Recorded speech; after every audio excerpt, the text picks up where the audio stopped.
सुप्रभात मित्रों, आप सभी का स्वागत है इस ऑनलाइन क्लासेस में। मैं Chandrashekhar Roy, assistant professor, Kashi Sahu college Seraikela, department of history, Kolhan university. प्यारे मित्रों, आज के इस वीडियो के माध्यम से हम ज्योग्राफी का एक खंड जो एनसीईआरटी का है, प्रायद्वीपीय पठार के विषय में हम चर्चा करेंगे। क्योंकि इतना कन्फर्म है कि यदि आपको ज्योग्राफी का तैयारी करना है, भूगोल पढ़ना है सिविल सेवा के लिए, तो आप एनसीईआरटी को आधार बनाइए। यानी एनसीईआरटी बहुत महत्वपूर्ण है सिविल सेवा परीक्षा के लिए। तो इसलिए आप 11-12 का जो एनसीईआरटी बुक्स हैं उसको आप आधार बना सकते हैं। तो एनसीईआरटी का ही हम आज प्रायद्वीपीय पठार जो है उसके विषय में हम चर्चा करेंगे, क्योंकि काफ़ी संख्या में प्रश्न पठारों से आते हैं एग्जाम में। तो जैसे कि आप जानते हैं, नदियों के मैदान जो भी हैं, नदियों के मैदान से 150 मीटर ऊंचाई से ऊपर उठता हुआ प्रायद्वीपीय पठार त्रिकोण आकार वाला कटा फटा भूखंड है। यानी ऊपर में, यानी जो मैदान है उसके ऊपर में जो है सो स्थित है पठार। आपको मालूम होना चाहिए, कटा फटा रहता है, पर्वत जैसा बहुत ऊंचा नहीं रहता है ना। उसके बाद जिसकी ऊंचाई 600 से 900 मीटर है। कितना ऊंचाई है? 600 से लेकर 900 मीटर। उत्तर पश्चिम में दिल्ली हो गए हैं, आपका कटक है, अरावली विस्तार जो है। कटक कहाँ पड़ता है? आपका उड़ीसा में पड़ता है। पूर्व में राजमहल पहाड़ियाँ, पूर्व में जाइएगा तो राजमहल की पहाड़ियाँ। पश्चिम में गिर की पहाड़ियाँ, पश्चिम में चल जाइए वो आपका है ना गुजरात वाला इलाका, राजस्थान का सीमा जो है। और दक्षिण में इलायची है ना, जिसको कार्डोमन बोला जाता है, कार्डोमन पहाड़ियां में स्थित है। उसके बाद प्रायद्वीपीय पठार की सीमाएं निर्धारित होती है। यानी प्रायद्वीपीय पठार की यही सीमा है। कहाँ कहाँ भाई? तो उत्तर पश्चिम में दिल्ली, कटक यानी अरावली विस्तार जो है।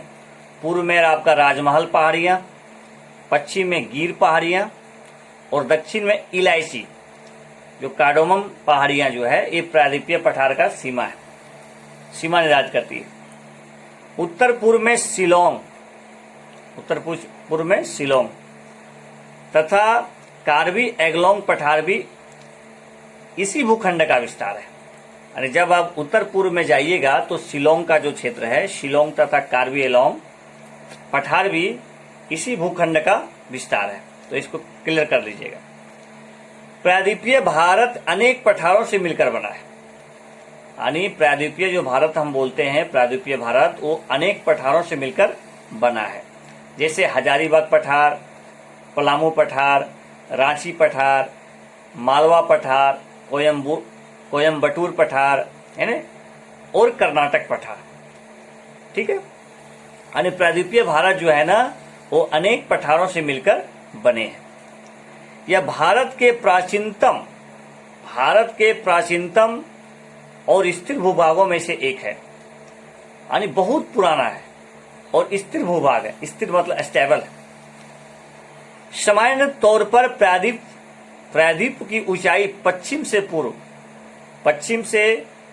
पूर्व को कम होती चली जाती है। यानी जैसे हम पश्चिम से पूर्व की ओर चलते हैं, उसकी जो है सो है ना ऊंचाई जो है वो कम होती चली जाती है, जिसका प्रमाण यहाँ की नदियों के बहाव की दिशा से भी मिलता है। इसका प्रमाण हमको दिखता है कि जो नदियों का जो बहाव की दिशा है, उसमें भी इसका प्रमाण हमें मिलता है कि पश्चिम से जैसे हम पूर्व की ओर जाते हैं, उसकी ऊंचाई जो है सो कमता जाता है। चलिए आगे है कि प्रायद्वीपीय पठार की कुछ नदियों का नाम है ना आपको जानना है, जो बंगाल की खाड़ी और अरब सागर में गिरती है। यानी प्रायद्वीपीय पठार की आपको नदियों का भी नाम याद रखना है, जो बंगाल की खाड़ी में भी गिरती है और अरब सागर की में गिरती है। कुछ स्थलाकृतियों के नाम भी बताइए जो पूर्व की ओर प्रभावित नदियों से संबंधित है। पूर्व की ओर जो नदियां जाती है, जो बहती है, उससे संबंधित है, यानी स्थलाकृति का भी नाम आपको बताना है, जानना है। परंतु पश्चिम दिशा में बहने वाली नदियां, जो पश्चिम दिशा में नदियां बहती है ना, से संबंधित नहीं है।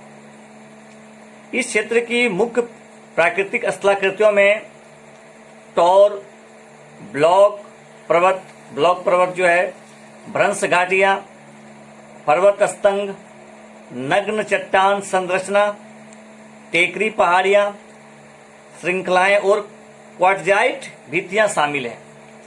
जो प्राकृतिक जल संग्रह के स्थल है, यानी इसमें क्या है, प्राकृतिक जो जल संग्रह है, जहां पर पानी इकट्ठा होते हैं, सुरक्षित रहते हैं, वो आपका स्थल है।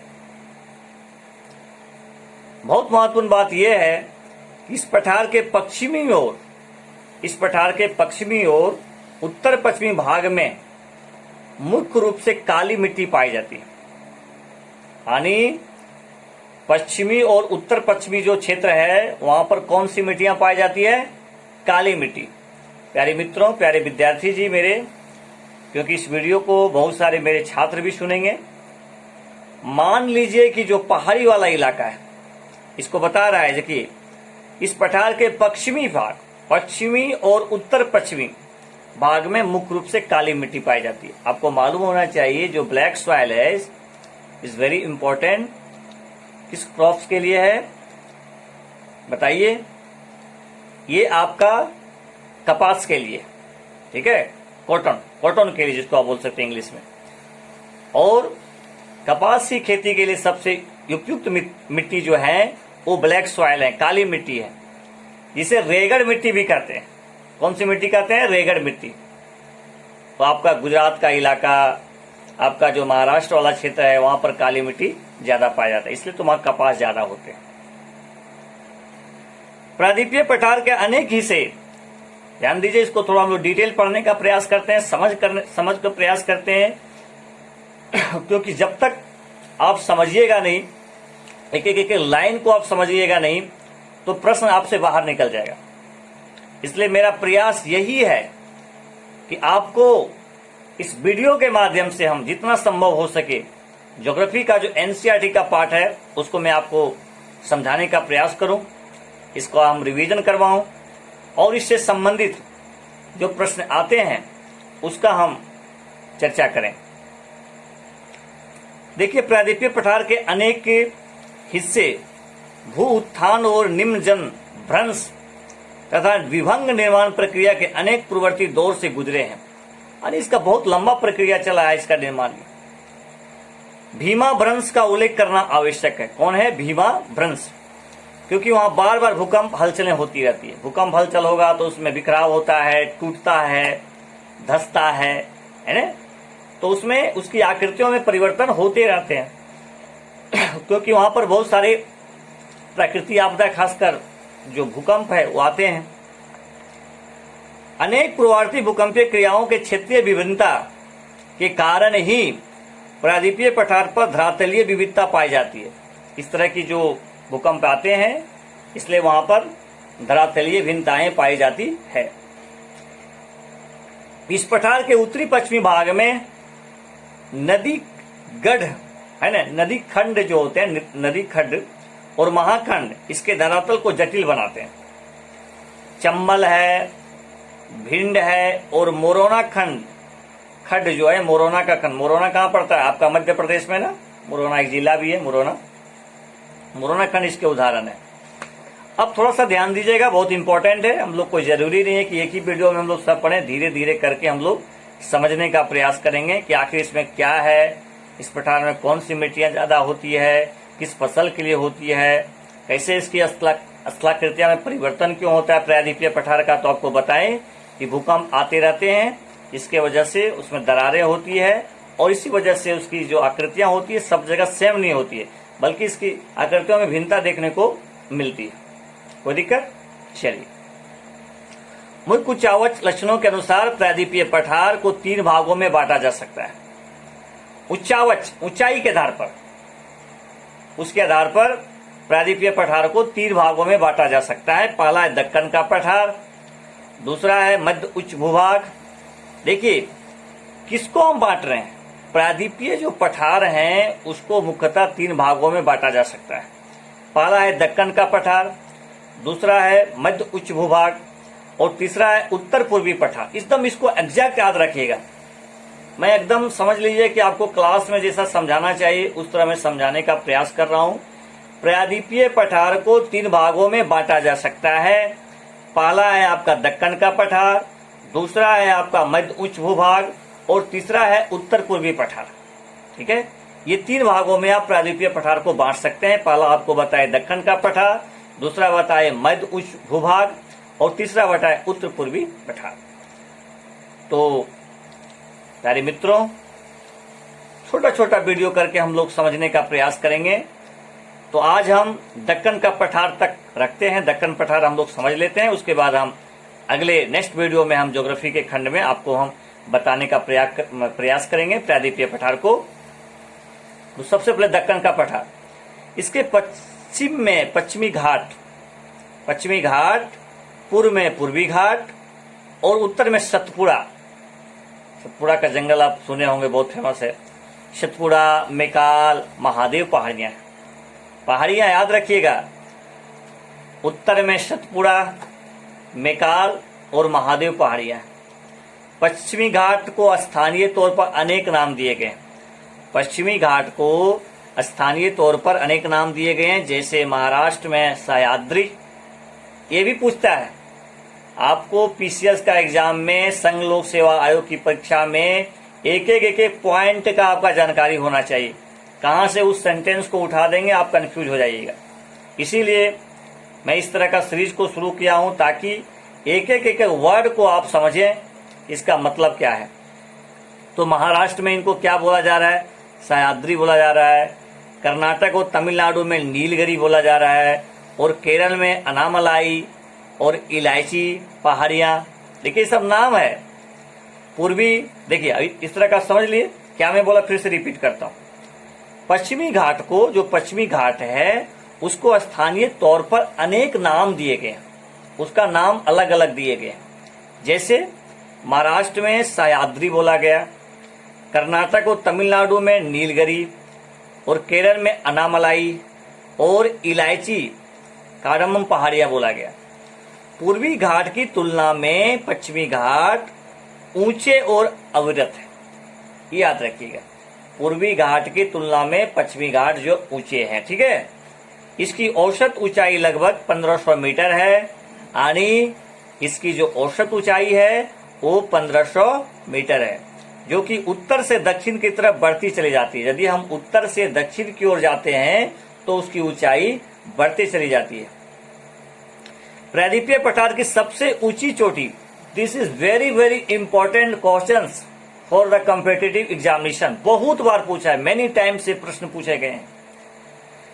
देखिए प्रायद्वीपीय पठार की सबसे ऊंची चोटी अनाईमुड़ी यानी 2695 मीटर है, जो पश्चिमी घाट की अनामलाई पहाड़ी में स्थित है। यानी अनामुड़ी जो है वो अनामलाई पहाड़ी में स्थित है, जो पश्चिमी घाट में है।